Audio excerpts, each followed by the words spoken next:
Baik, assalamualaikum warahmatullahi wabarakatuh. Perkenalkan, nama saya Agrina Diva. Di sini saya akan membuat tugas video, yaitu mengenai materi sekuritas, dilusi, dan laba per lembar saham. Dalam dunia investasi, persamaan yang mendalam tentang sekuritas, dilusi, dan lembar per saham adalah kunci untuk mengambil keputusan investasi yang bijak. Sekuritas dilusi mencakup pada penurunan nilai saham saat perusahaan menerbitkan saham baru, sementara laba per saham mencerminkan profitabilitas perusahaan per lembar saham.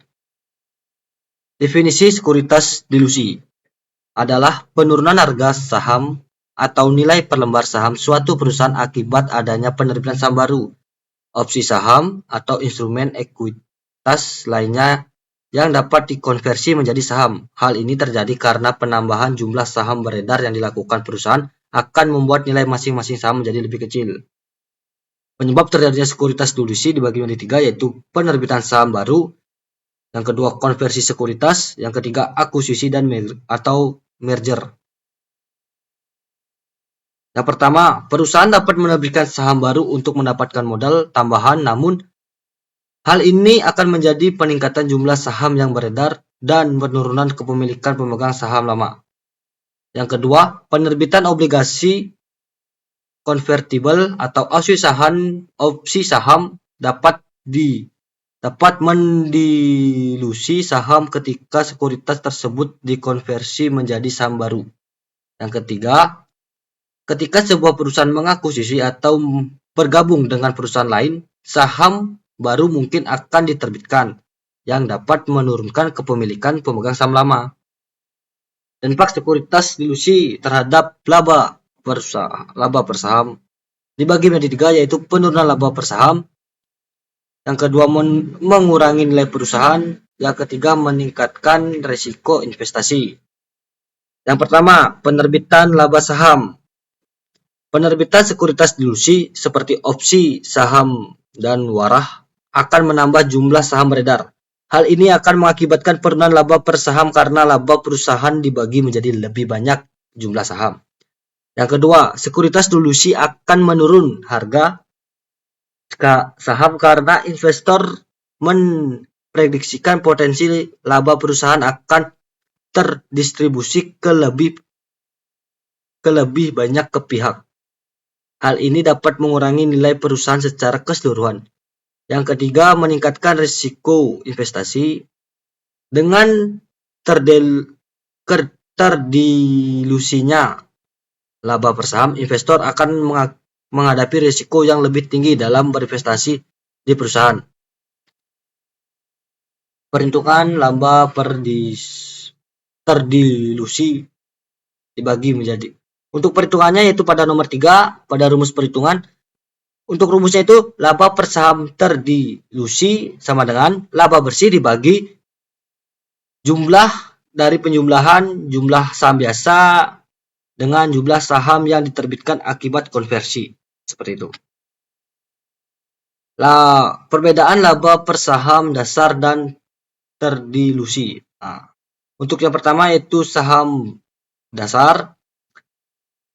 Laba per saham dasar dapat dihitung dengan membagi laba bersih dengan jumlah saham yang beredar. Metode ini mencerminkan laba yang diperoleh dari setiap saham yang dimiliki pemegang saham biasa. Yang kedua adalah laba per saham terdilusi.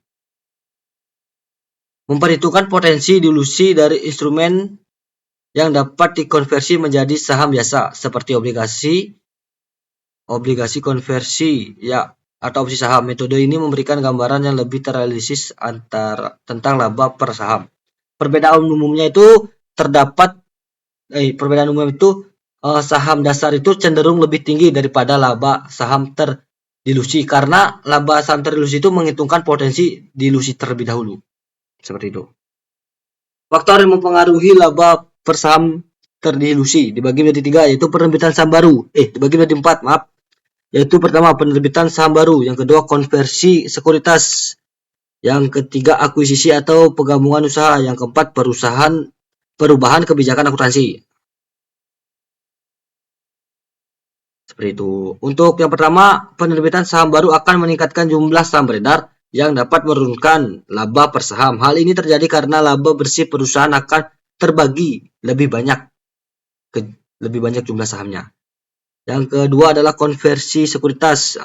Seperti pada obligasi konvertibel atau opsi saham akan menambahkan jumlah saham beredar dan mengurangi laba per saham. Yang ketiga, akuisisi seperti tadi. Yang keempat, perubahan kebijakan akuntansi. Perubahan kebijakan akuntansi seperti penerapan standar akuntansi baru dapat mengurangi perhitungan laba bersih dan mengurangi nilai laba per saham. Nah, pentingnya memahami sekuritas delusida bagi investor.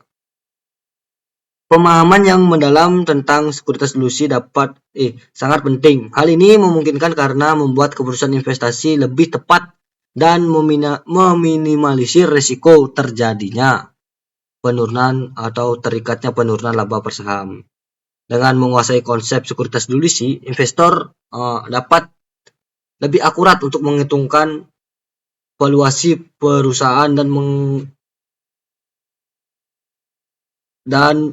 imbalan yang akan mereka terima dari investasi mereka. Selanjutnya itu implikasi sekuritas delusi pada pengambilan keputusan investasi. Penilaian harga saham, terus analisis risiko, strategi portofolio. Yang pertama, sekuritas delusi dapat menyebabkan penurunan harga saham karena mengurangi laba per saham. Investor harus teliti dalam mengevaluasi dampak dan dampaknya pada valuasi perusahaan. Yang kedua, analisis risiko. Investor perlu mempertimbangkan risiko terkait dengan ilusi ekuitas. Yang ketiga, strategi portofolio. Sekuritas delusi dapat mempengaruhi komposisi portofolio investor. Mereka harus menyeimbangi risiko dengan imbalan hasil dalam mempertimbangkan investasi terkait. Kesimpulan dan saran. Baik, mungkin itu saja yang dapat saya sampaikan, yang dapat saya jelaskan mengenai materi ini. Untuk kesimpulannya, sekuritas delusi merupakan fenomena penting dan perlu dipahami dengan baik oleh investor. Pemahaman yang mendalam tentang sekuritas delusi terhadap laba per saham dapat membantu investor mengambil keputusan yang lebih tepat dan bijak. Investor harus memperhatikan risiko per lembar saham delusi sebagai indikator kinerja perusahaan yang lebih akurat. Mungkin itu saja yang dapat saya sampaikan. Kurang dan lebih saya mohon maaf. Saya akhiri dengan Assalamualaikum warahmatullahi wabarakatuh.